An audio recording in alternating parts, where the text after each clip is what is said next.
back into your slanted position. Cross that ankle. Posture upright. 1, 2, 3. Back into your first position. Knees locked, feet locked. Don't allow your hands to be between your legs because that opens it. Posture.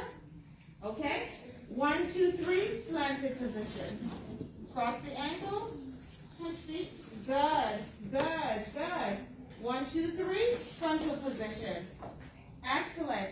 Now when you come over, I don't want you to open your legs. So we're going to switch with both legs together because we don't want to open them.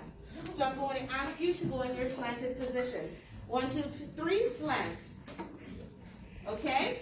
Now we're going to come back in the frontal position, keeping your legs closed. 1, 2, 3, frontal position. See, what's happening is you're going one leg first and another leg.